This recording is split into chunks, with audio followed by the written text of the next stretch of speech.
ত্রয়োদশ জাতীয় সংসদ নির্বাচন এবং গণভোটকে সামনে রেখে কক্সবাজারে কঠোর অবস্থানে আইন শৃঙ্খলা রক্ষাকারী বাহিনীর সদস্যরা।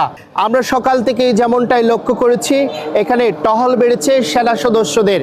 তবে এখানে যারা সাধারণ পথচারীরা আছেন, যারা টমটম কিংবা রিক্সা যুগে চলাচল করছেন কক্সবাজারের সড়ক উপসড়কগুলোতে, আসলে তাদের কাছ থেকে যারা সেনা সদস্যরা এখানে তল্লাশি চৌকি বসিয়েছেন এবং তাদের কাছ থেকে জানার জন্য চেষ্টা করছেন তারা কোথায় যাচ্ছেন, এবং যারা মোটর সাইকেল আরোহীরা আছেন তাদের কাছে আসলে প্রয়োজনীয় কাগজপত্র দেখভাল করছেন এবং একই সাথে তাদের মাথায় হেলমেট আছে কিনা সেটিও তারা দেখছেন।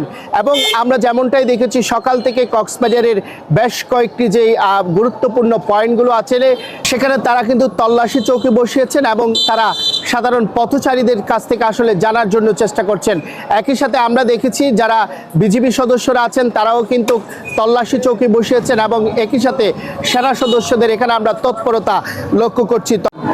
কাদা ছোড়াছুড়ি ছাড়াই কিন্তু এই প্রচারণা কক্সবাজারের যে 4টি আসন আছে সেটিতে শেষ হয়েছে।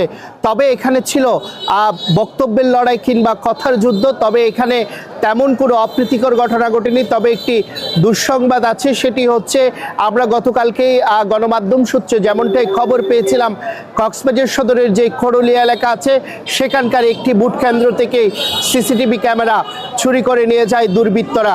তবে সেটিও কিন্তু আইন শৃঙ্খলা রক্ষাকারী বাহিনী সেটি দেখভাল করছেন এবং কি খোঁজার জন্য চেষ্টা করছেন এই ন্যাক্কারজনক ঘটনা আসলে কারা ঘটিয়েছে। এই ছিল কক্সবাজার থেকে সবশেষ পরিস্থিতি।